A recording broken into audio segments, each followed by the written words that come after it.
Maya clutched her grandmother's warm hand as they walked through the huge glass doors of Henderson Industries. At 8 years old, she still felt tiny in this massive building with its shiny marble floors and tall ceilings. Her grandmother, Dorothy, had been working here for over 30 years, taking care of the big boss's house and making sure everything ran smoothly. "Remember what I told you, sweetie?" Dorothy whispered as they stepped into the elevator. "Mr. Henderson is a very important man, but he's also very kind. Just be polite and quiet." Maya nodded, but she wasn't worried. She had met Mr. Henderson many times before, and unlike other grown-ups who barely noticed children, he always asked about her school and remembered her favorite color was purple. He was old, with gray hair and wrinkles around his eyes, but he had the warmest smile she'd ever seen. The elevator took them up to the top floor, where Mr. Henderson lived in a beautiful apartment above his office.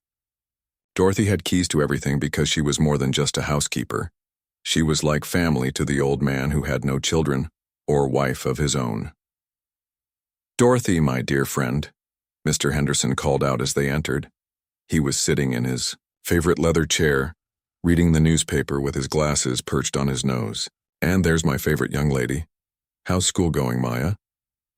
"It's good, Mr. Henderson," Maya said, smiling. "We're learning about butterflies in science class." "Butterflies, eh? Fascinating creatures. Did you know they can see colors we can't even imagine?" He folded his newspaper and stood up slowly. "Would you like some cookies while your grandmother and I discuss some boring grown-up things?" Maya's eyes lit up. Mr. Henderson always had the best cookies, the kind with chocolate, chips that melted in your mouth. While Dorothy went to prepare afternoon tea, Maya wandered around the familiar rooms. She loved this place. It felt like stepping into a castle from her storybooks. Her favorite room was Mr. Henderson's study. It had floor-to-ceiling bookshelves, filled with thick books, a massive wooden desk that probably weighed more than her dad's car, and beautiful paintings on the walls. But what fascinated her most was the ornate wooden box on a small table near the window. It was about the size of a shoebox, but much more elegant, with intricate carvings and a brass lock that gleamed in the sunlight. "That's where I keep my most important papers," Mr. Henderson had told her once. "Things that matter more than money or business deals." Today, as Maya approached the study, she heard voices inside. This was unusual because Mr. Henderson rarely had visitors during Dorothy's afternoon visits. Maya peeked around the doorframe and saw something that made her stomach feel strange. A woman was standing near the wooden box. She was tall and blonde, wearing an expensive-looking dress and high heels that clicked on the wooden floor. But it wasn't her appearance that bothered Maya. It was the way she was moving, like a cat stalking its prey. The woman was carefully looking through papers near the wooden box, her fingers touching things they shouldn't be touching. Mr. Henderson wasn't in the room. Maya could hear his voice from the kitchen, talking with Dorothy about something. The woman seemed to know this because she was working quickly, as if she didn't want to be caught. Maya watched as the woman opened the wooden box. Her hands moved, with practiced precision like she had done this before. She took out some papers, looked at them carefully, then put them back. But then she did something that made Maya's heart race. She pulled out a folded document from her purse and placed it inside the box, pushing it down among the other papers. The woman closed the box and stepped back, smoothing down her dress. That's when she noticed Maya standing in the doorway. Their eyes met, and Maya felt a chill run down her spine. The woman's smile was cold and fake, nothing like Mr. Henderson's warm expressions. "Hello there, little one," the woman said in a voice that sounded sweet but felt wrong. "Are you Dorothy's granddaughter?" Maya nodded but didn't speak. Something inside her was screaming that this woman was dangerous, though she couldn't understand why. "You're very pretty," the woman continued, walking closer. "What's your name?" "Maya," she whispered, taking a step backward. "Such a lovely name." "Maya, sweetie, I was just looking at some papers from Mr. Henderson. It's our little secret, okay? Sometimes grown-ups have private business that children shouldn't worry about." The woman's smile grew wider, but her eyes remained cold. Maya felt like a mouse being watched by a snake.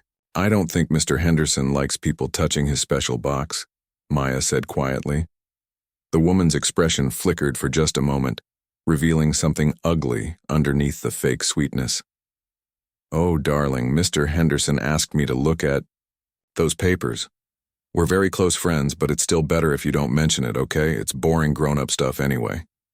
Just then, they heard Mr. Henderson's footsteps approaching. The woman quickly moved away from the wooden box and pretended to be looking at a painting on the wall. "Ah, Victoria," Mr. Henderson said as he entered the study. "I see you've met young Maya."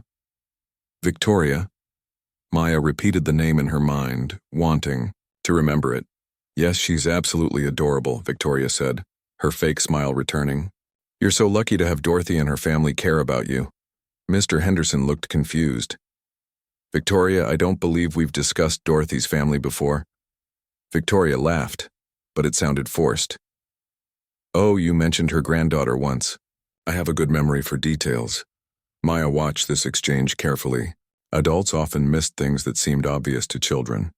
And right now, every instinct she had was telling her that this Victoria woman was lying about something important. The rest of the visit passed in a blur. Dorothy served tea and cookies. Victoria chatted with Mr. Henderson about business matters Maya didn't understand, and Maya sat quietly in the corner, eating her cookies but unable to stop watching Victoria's every move. When it was time to leave, Maya was unusually quiet during the elevator ride down. Dorothy noticed immediately. "What's wrong, sweetheart? You're not your usual chatty self." Maya looked up at her grandmother's concerned face. How could she explain the feeling that something terrible was going to happen? How could she put into words the certainty that Victoria was planning something bad? As they walked to Dorothy's car, Maya suddenly grabbed her grandmother's arm. "Grandma," she said urgently, "don't let her touch the will." Dorothy stopped walking and looked down at Maya in surprise. "What did you say, honey?" "Don't let her touch the will," Maya repeated, the words coming from somewhere deep inside her. "That lady, Victoria, she shouldn't touch Mr. Henderson's will." Dorothy knelt down to Maya's eye level. "Sweetie, what are you talking about? What do you know about wills?" Maya shook her head. She didn't really know what a will was, but the words had come out of her mouth as if someone else was speaking through her. "I don't know, Grandma, but something bad is going to happen. She was touching his special box when he wasn't there." Dorothy's expression grew serious. "What special box?" "The wooden box with his important papers. She put something inside it, from her purse, and she told me not to tell anyone." Dorothy stood up slowly, processing this information. She had worked for Mr. Henderson for 30 years and had never seen him give anyone access to his private documents. The wooden box Maya mentioned contained his most personal papers, things he had specifically told Dorothy were not to be disturbed. "Maya, are you absolutely sure about what you saw?" Maya nodded emphatically. "She's not nice, Grandma. She pretends to be nice, but she's not. Her eyes are mean." That evening, as Dorothy tucked Maya into bed, she couldn't shake her granddaughter's words. Children often saw things adults missed, and Maya had always been particularly observant, but surely she was mistaken about something so serious. 3 days later, Dorothy's phone rang at 6 in the morning. Mr. Henderson had collapsed in his study during the night. By the time the paramedics arrived, it was too late. The kind old man who had been like family to Dorothy for 3 decades was gone, victim of a massive heart attack at age 78. As Dorothy sat in her kitchen, crying over her morning coffee, Maya's words echoed in her mind. "Don't let her touch the will." At the time, they had seemed like the innocent confusion of a child's imagination. Now they felt like a warning that had come too late. The funeral was held on a gray Thursday morning. Maya sat between her parents in the 3rd row of the packed church, watching dozens of people she'd never seen before filing in to pay their respects to Mr. Henderson. Dorothy sat in the front row, dabbing her eyes with a tissue. She had lost more than just an employer. She had lost her dearest friend. Maya kept looking around for Victoria, the blonde woman from that strange afternoon, but she was nowhere to be seen during the service. The preacher talked about Mr. Henderson's kindness and generosity, how he had built his company from nothing and always treated his employees like family. People shared stories about his charity work and how he remembered everyone's birthdays. After the service, as people gathered in the church hall for lunch, Maya overheard hushed conversations among the adults. They were all wondering the same thing. What would happen to Henderson Industries now? Mr. Henderson had never married and had no children. Everyone assumed the company would be sold or maybe given to his longtime employees. Dorothy barely touched her food. She kept staring at her plate, lost in memories of better times. "Grandma," Maya whispered, tugging at Dorothy's black dress. "Are you okay?" Dorothy forced a smile and patted Maya's hand. "I'm just going to miss him terribly, sweetheart. He was like the father I never had." A week later, Dorothy received a phone call that changed everything. Mr. Peterson, Mr. Henderson's lawyer for over 20 years, asked her to come to his office for the reading of the will. Dorothy was surprised to be included but figured she might receive a small token of appreciation for her years of service. The lawyer's office felt cold and formal, nothing like the warm atmosphere of Mr. Henderson's home. Dorothy sat in a leather chair across from Mr. Peterson's mahogany desk, her hands folded nervously in her lap. She had dressed in her best outfit, a navy blue dress she usually saved for church. "Before we begin," Mr. Peterson said, adjusting his glasses, "I should mention that we have another beneficiary joining us today, someone who has recently come forward with very important information about Mr. Henderson's family." Dorothy looked confused. "Family? But Mr. Henderson always said he had no living relatives." Just then, the office door opened, and Dorothy's blood ran cold. Victoria walked in, but she looked different now. Gone was the expensive dress and perfect hair from that afternoon at Mr. Henderson's house. Instead, she wore a simple black suit and carried herself with an air of sadness that seemed genuine. Her eyes were red as if she had been crying. "Dorothy," Victoria said softly, extending her hand, "I don't believe we were properly introduced before. I'm Victoria Sterling, and I have some difficult news to share." Dorothy shook her hand reluctantly, remembering Maya's words about Victoria not being nice. But the woman seemed genuinely upset, nothing like the cold person Maya had described. Mr. Peterson cleared his throat. "Dorothy, please sit down. This is going to be quite a shock." Victoria took the chair next to Dorothy, and Mr. Peterson opened a thick folder on his desk.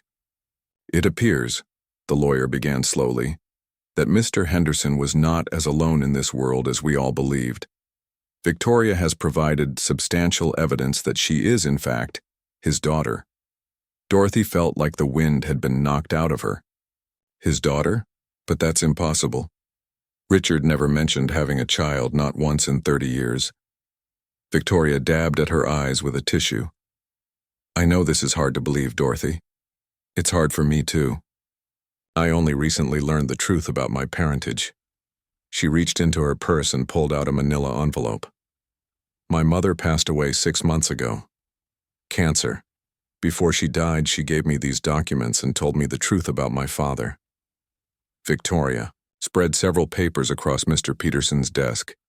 There was a birth certificate with Mr. Henderson's name listed as the father, DNA test results showing a 99.9% match, and what appeared to be love letters written in Mr. Henderson's handwriting. "According to my mother," Victoria continued, her voice breaking slightly, "she and my father had a brief relationship 35 years ago. When she discovered she was pregnant, she was too proud to tell him. She moved away and raised me on her own, never asking for help or support." Dorothy stared at the documents, her mind reeling. Could this be true? Had Mr. Henderson kept such a huge secret from everyone who cared about him? Mr. Peterson nodded gravely. "I've had these documents, examined by experts, Dorothy. The DNA test was conducted by a reputable laboratory, and the handwriting analysis confirms that these letters were indeed written by Mr. Henderson." Victoria wiped her eyes again. "I tried to contact him several times over the past few months, but I was told he was too busy to see me. I never got the chance to meet my father properly before he died. That brief encounter at his home was the only time we spoke, and even then he didn't know who I really was." Dorothy remembered that afternoon differently. Maya had been so upset about Victoria touching Mr. Henderson's papers, but maybe the child had misunderstood what she was seeing. Maybe Victoria had been trying to find the courage to tell Mr. Henderson the truth about who she was. "Now," Mr. Peterson said, opening another folder, "let's discuss the will itself." Mr. Henderson updated his legal documents just 6 months ago, shortly after Victoria first attempted to contact him. Dorothy's heart sank. 6 months ago was around the time Victoria claimed she had started trying to reach out to her father. The timing seemed too convenient, but the evidence was right there in front of her. Mr. Peterson began reading from the will. "To my faithful friend Dorothy Thompson, who has been like family to me for 30 years, I leave the sum of $50,000 and my eternal gratitude for her devotion and care." Dorothy gasped. $50,000 was more money than she had ever dreamed of having. It would be enough to pay off her mortgage and help with Maya's college fund. "To my beloved daughter Victoria," Mr. Peterson continued, "who I have only recently had the joy of discovering, I leave the majority of my estate, including Henderson Industries and all associated properties, with the hope that she will carry on the family legacy with the same integrity and compassion that has guided my own life." The room fell silent. Dorothy felt dizzy. Victoria inherited everything else. The company worth over $200 million. The beautiful home where Dorothy had worked for 3 decades, and all of Mr. Henderson's personal belongings. Victoria was crying openly now. "I never wanted his money," she sobbed. "I just wanted to know my father. I would give anything to have had more time with him." Over the following weeks, Victoria took control of Henderson Industries with surprising efficiency. She met with the board of directors, reviewed financial statements, and began making decisions about the company's future. Dorothy was allowed to stay in her position temporarily to help with the transition, but it was clear that things would never be the same. Maya visited her grandmother at work one afternoon and immediately sensed the change in atmosphere. The building felt different, colder somehow. Employees whispered in hallways and looked worried about their jobs. "Where's Mr. Henderson's dog?" Maya asked Dorothy as they walked through the apartment that had once felt so warm and welcoming. "Charlie? Victoria had him taken to a shelter," Dorothy replied sadly. "She said she was allergic to dogs." Maya frowned.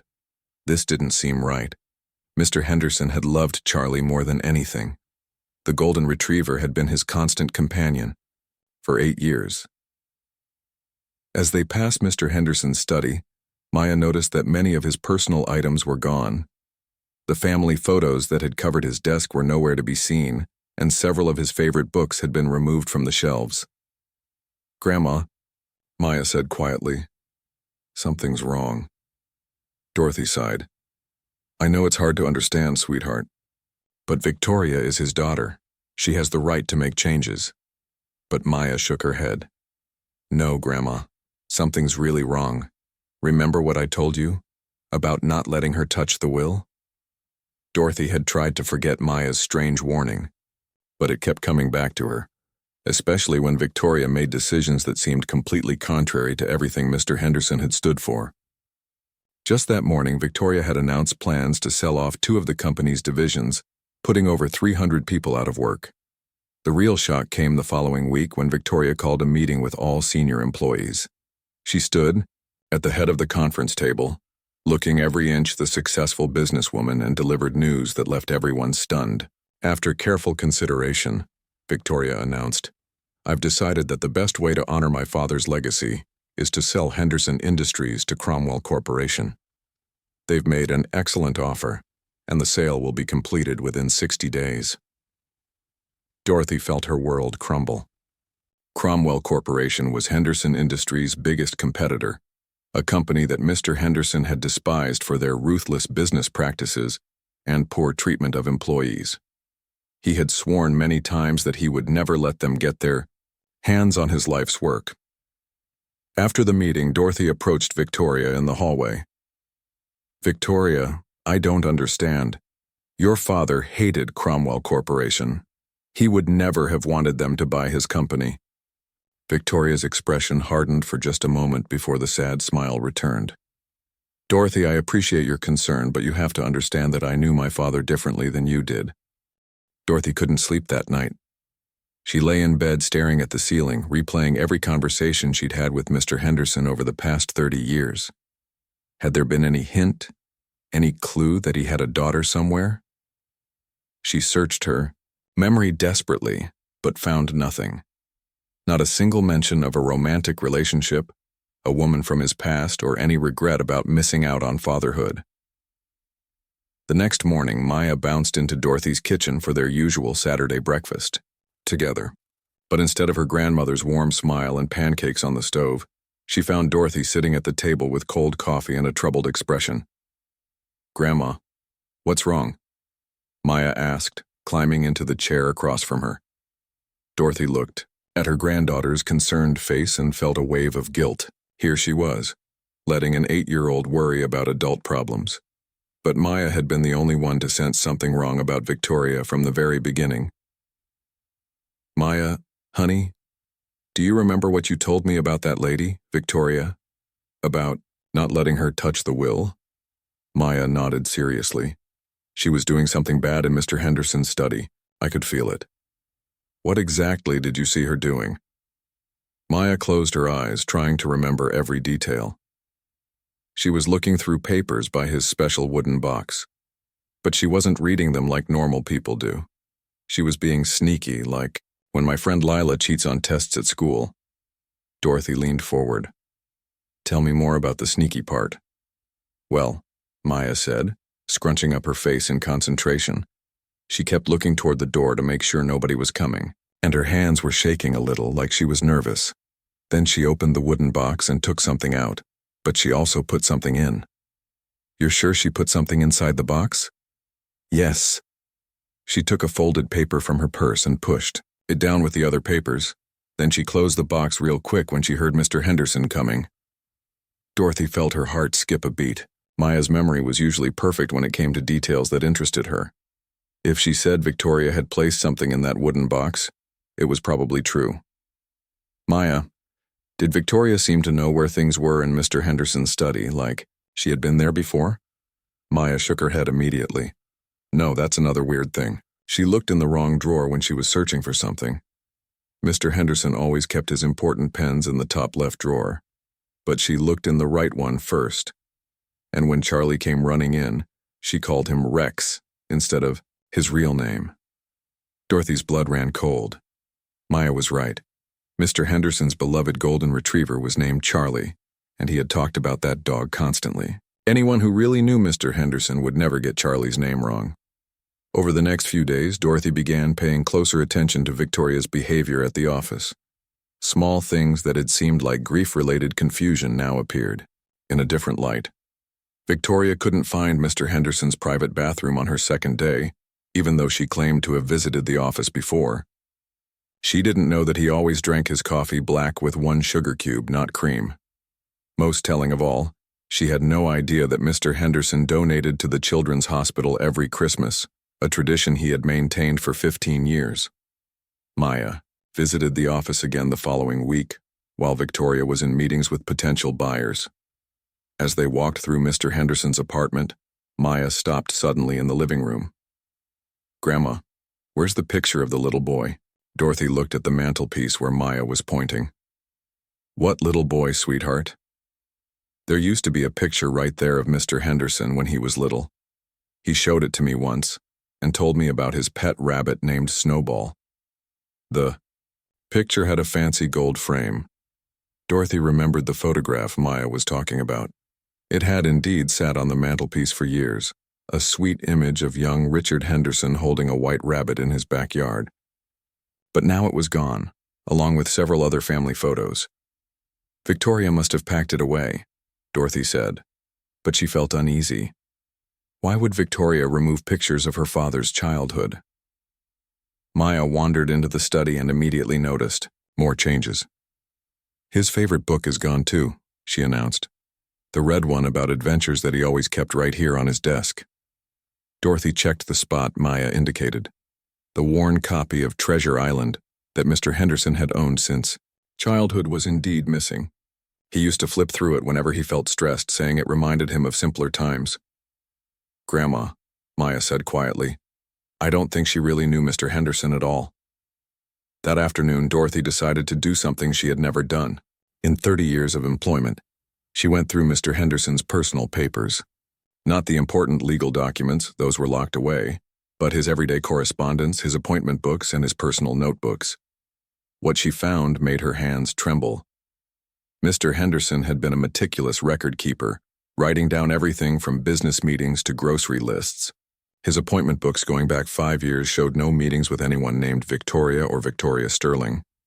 His personal notebooks, where he often wrote about his daily thoughts and feelings, contained no mention of being contacted by a long-lost daughter. Most damning of all, Dorothy found a letter Mr. Henderson had written to his lawyer just 8 months ago, expressing his intention to leave his entire estate to charity.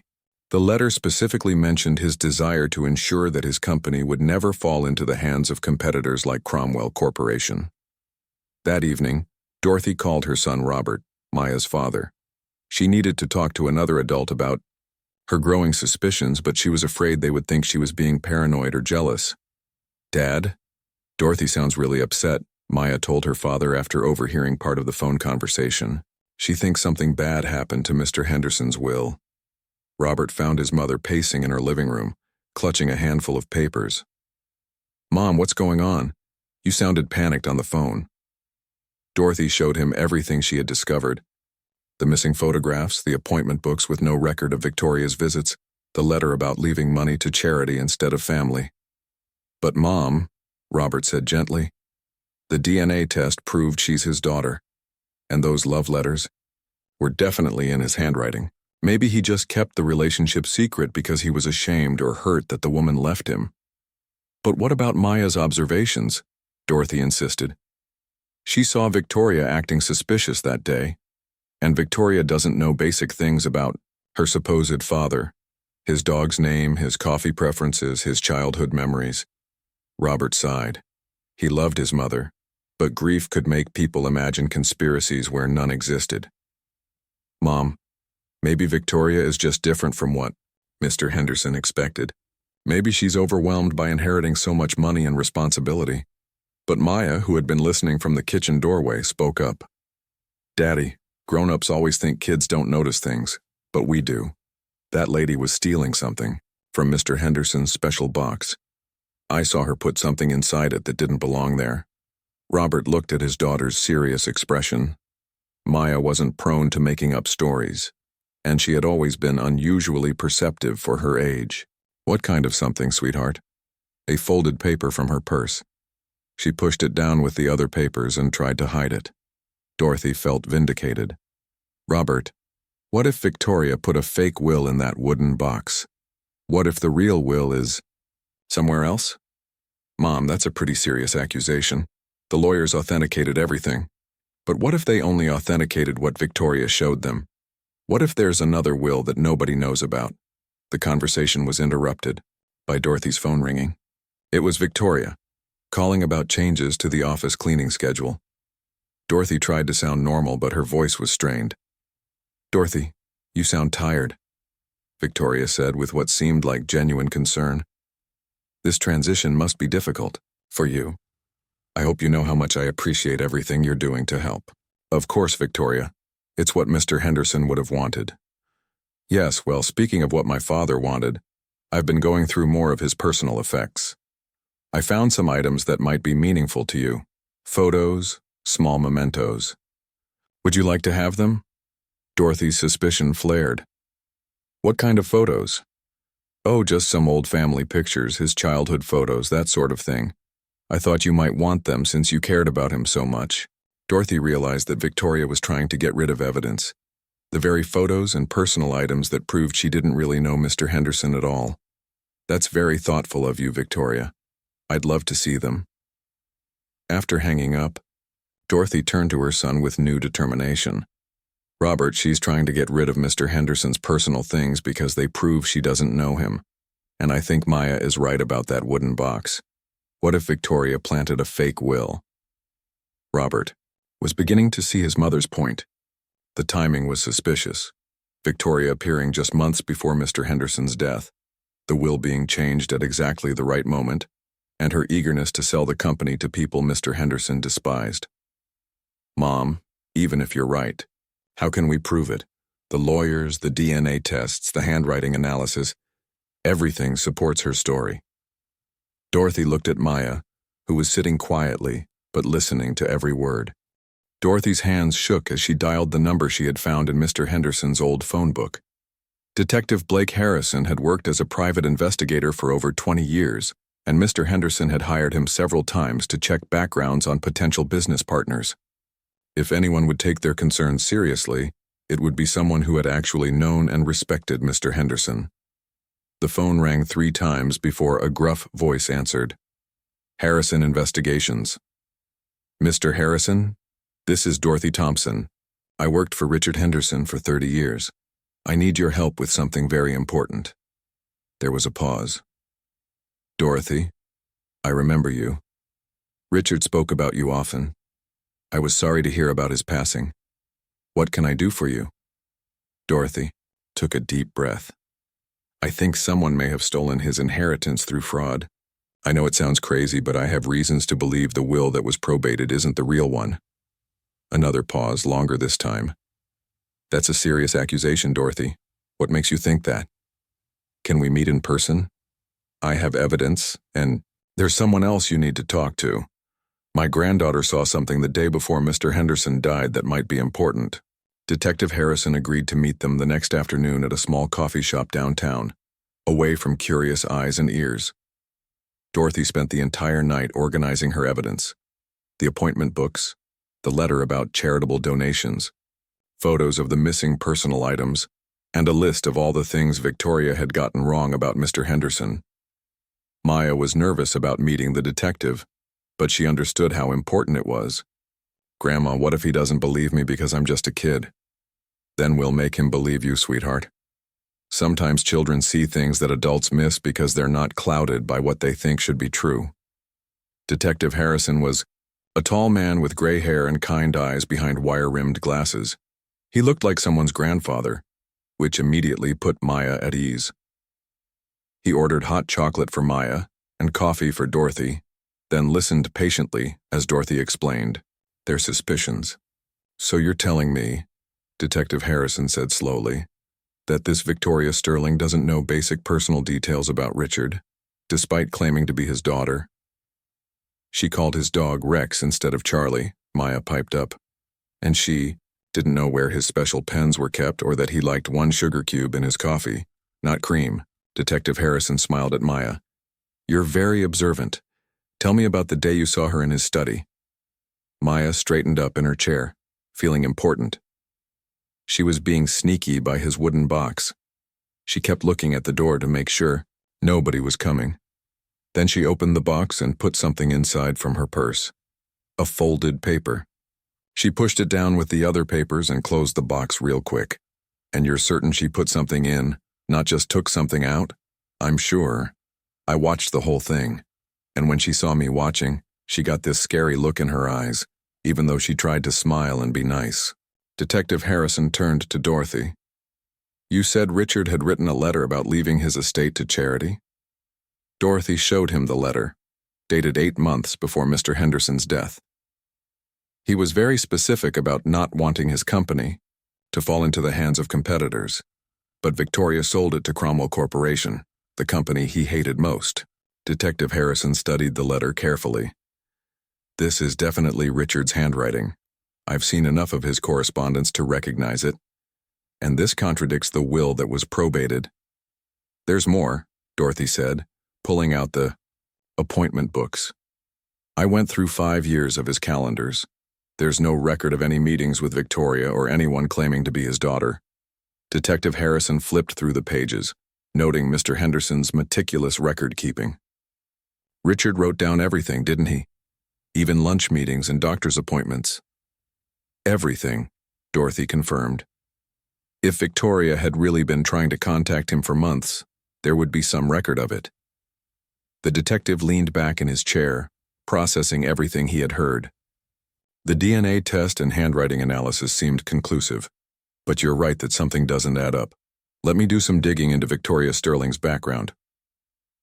Over the next week, Detective Harrison worked his contacts in law enforcement and private investigation networks. What he discovered made his blood run cold. Victoria Sterling was actually Victoria Castellano, a professional con artist who had been using false identities for over a decade. She's good, Detective Harrison explained to Dorothy and Maya during their next meeting. Really good. This isn't her first inheritance fraud. I found records of similar cases in 3 other states where she successfully convinced courts that she was the long-lost relative of wealthy deceased individuals. Maya gasped. So she's done this before? Multiple times. She targets older wealthy, men who live alone and have no obvious heirs.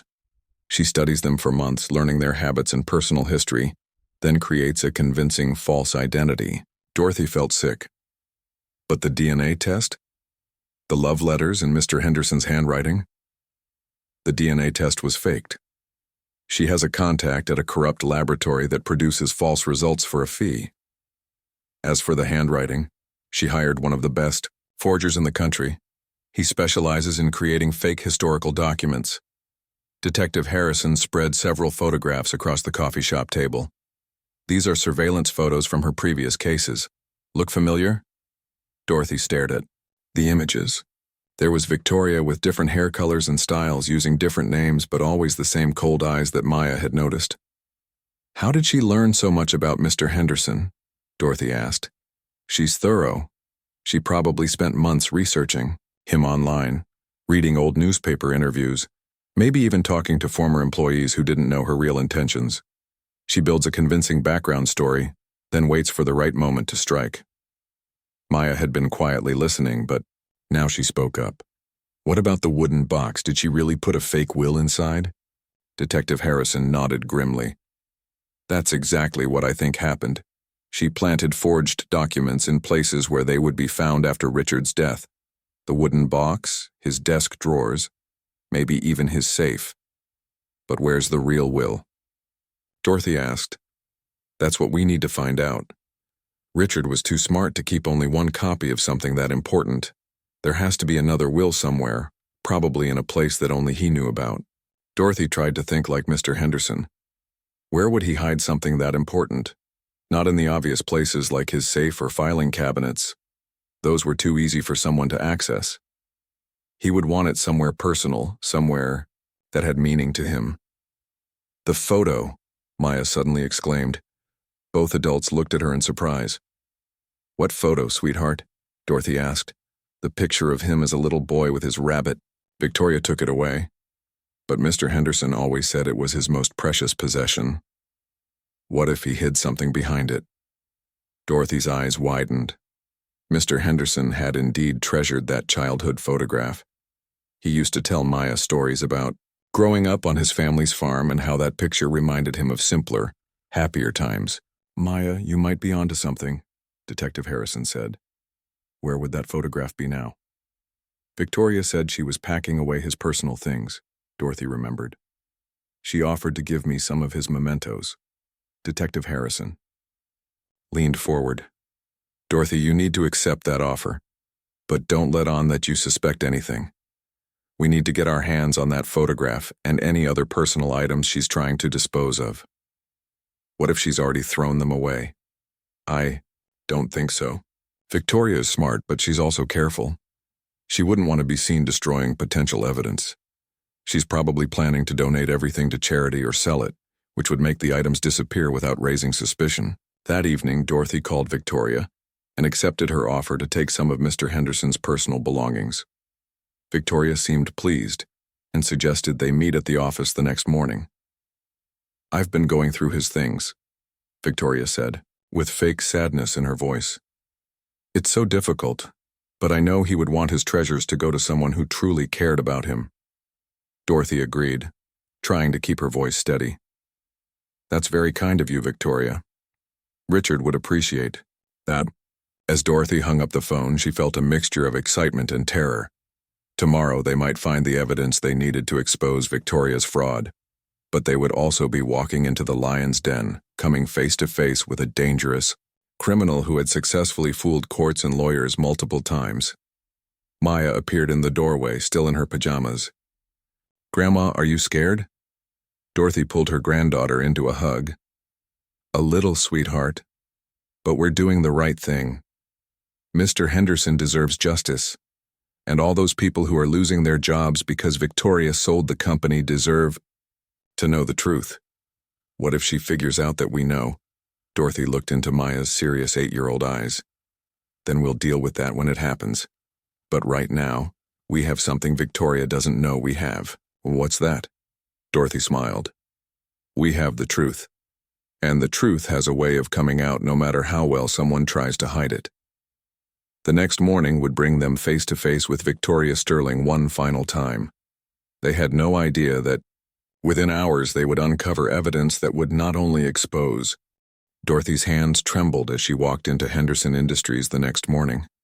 Maya held her hand tightly, both of them knowing this could be the most dangerous moment of their lives. Detective Harrison had wanted to come with them, but they all agreed it would seem too suspicious.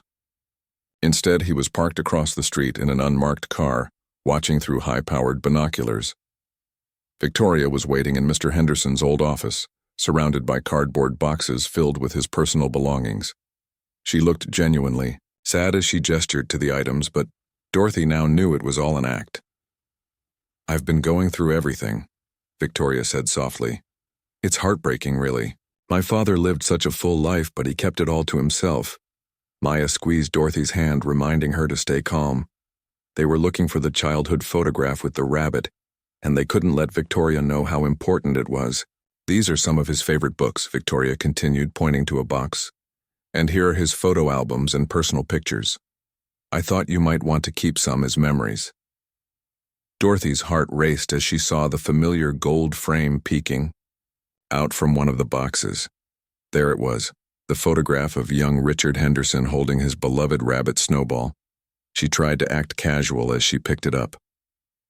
"Oh, this is lovely," Dorothy said, her voice almost steady. "He used to tell Maya stories about growing up on the farm." "Take it," Victoria said quickly. "I'm sure he would want you to have it." Dorothy noticed Victoria's eagerness to get rid of the photograph. It was almost as if she couldn't wait to have it out of her sight. "Are you sure? This seems like something a daughter would want to keep." Victoria waved her hand dismissively. "I have plenty of other photos to remember him by. Besides, that one probably means more to you than it does to me." As Dorothy held the frame, she could feel something unusual. The back seemed thicker than normal, as if there might be something hidden behind the photograph. Her pulse quickened, but she kept her expression neutral. "Maya, would you like to pick out something to remember Mr. Henderson by?" Dorothy asked, hoping to distract Victoria while she examined the frame more carefully. Maya wandered over to another box, asking innocent questions about Mr. Henderson's books and collectibles. While Victoria was explaining the significance of various items, Dorothy carefully felt around the edges of the photograph frame. Sure enough, there was a small tab at the bottom that could be pulled to reveal a hidden compartment.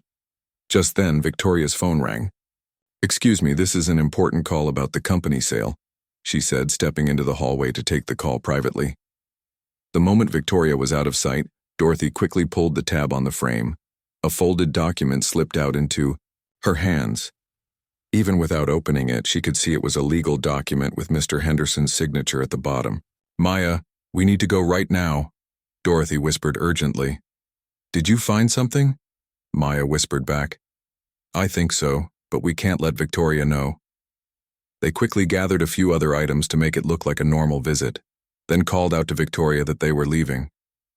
"Thank you so much for letting us have these memories," Dorothy said when Victoria returned from her phone call. "Of course. I'm glad they're going to someone who truly cared about my father." As they walked toward the elevator, Dorothy felt Victoria's eyes watching them. She forced herself to walk normally, even though every instinct told her to run. Maya stayed close to her side, clutching a small book that Mr. Henderson had once read to her. The elevator ride felt like it took forever. When the doors finally opened in the lobby, Dorothy saw Detective Harrison waiting by the reception desk, pretending to read a magazine. "Act normal," Dorothy whispered to Maya as they walked past him toward the exit. Once they were safely in Dorothy's car, she called Detective Harrison on his cell phone. "We got it," she said simply. "Meet me at my office in 20 minutes, he replied. "And make sure nobody follows you." Dorothy drove carefully, checking her mirrors constantly. Maya sat in the passenger seat, practically bouncing with excitement. "What did you find, Grandma?" "I think we found Mr. Henderson's real will, sweetheart. The one Victoria didn't want anyone to see." At Detective Harrison's office, Dorothy carefully unfolded the document she had found behind the photograph. It was indeed a will, dated just 2 weeks before Mr. Henderson's death. As they read through it, their suspicions were confirmed completely. "This is the real will," Detective Harrison said grimly. "Richard left his entire estate to the Children's Hospital Foundation, just like he said in that letter Dorothy found. There's no mention of Victoria or any daughter at all." Maya looked up from the picture book she was examining. "So the will Victoria showed the lawyers was fake?" "Completely fake," Detective Harrison confirmed. "She created false documents and planted them in Richard's personal effects after his death." Dorothy felt a mix of relief and anger. So Mr. Henderson never had a daughter. Victoria made the whole thing up. "That's right, and now we have the evidence to prove it." Detective Harrison immediately called the FBI. Inheritance fraud involving this much money was a federal crime, and Victoria's pattern of similar frauds across multiple states made it even more serious. Within hours, federal agents were executing search warrants on Victoria's hotel room, her rental car, and even her storage unit across town. What they found was astounding. Victoria had an entire kit for creating false identities, fake birth certificates, phony DNA test equipment, and hundreds of forged documents.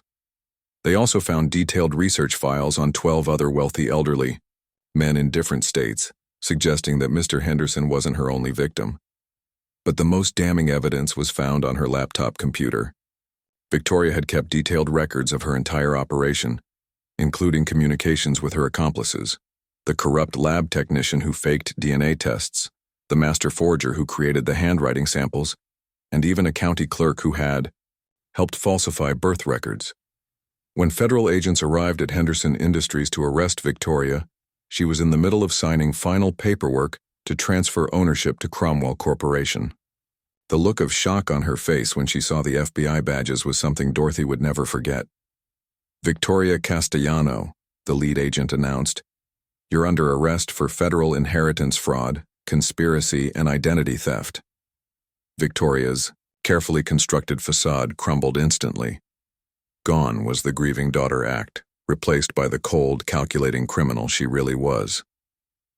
"You can't prove anything," she snarled, but her voice lacked conviction.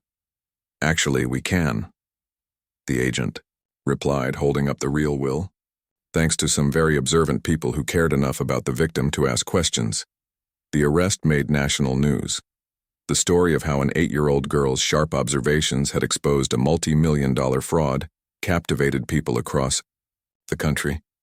Maya found herself being interviewed by reporters, though Dorothy made sure to protect her granddaughter's privacy as much as possible. "I just knew something was wrong," Maya told one reporter. "Grown-ups sometimes forget to listen to what kids notice, but Mr. Henderson always listened to me. I had to make sure someone listened for him." The legal proceedings moved quickly. Faced with overwhelming evidence and the testimony of multiple victims from other states, Victoria pled guilty to avoid a longer sentence. She was sentenced to 15 years in federal prison and ordered to pay back all the money she had stolen. The real will was authenticated and approved by the court. Henderson Industries was returned to its rightful ownership under the Children's Hospital Foundation, which decided to continue operating the company according to Mr. Henderson's original values and principles. Dorothy received a substantial reward from the foundation for exposing the fraud and saving the company. She used part of the money to set up a college fund for Maya and donated the rest to the same children's hospital that Mr. Henderson had supported for so many years. "It's what he would have wanted," Dorothy explained to Maya as they visited his grave on the anniversary of his death. Maya placed fresh flowers on the headstone. "I think Mr. Henderson knew we would figure out the truth. That's why he hid his real will behind his favorite picture." "You're probably right, sweetheart." He always said you were the smartest little girl he knew. The case became a landmark example in inheritance law. Law schools began teaching about the importance of verifying claims from supposed relatives, and several states strengthened their requirements for DNA testing and document authentication. Maya grew up with a deep sense of justice and fairness that had been shaped by this early experience. She excelled in school and eventually became a lawyer herself, specializing in elder law and fraud prevention. "People always ask me when I knew I wanted to be a lawyer," Maya would tell audiences at speaking engagements years later. "The truth is, I became one when I was 8 years old and saw how important it was to speak up for people who couldn't speak for themselves." Detective Harrison stayed in touch with Dorothy and Maya over the years, often consulting with Maya on cases involving financial fraud against elderly victims. Her ability to spot inconsistencies and notice details that others missed proved invaluable in several major investigations. Victoria's criminal network was completely dismantled. The corrupt lab technician, the master forger,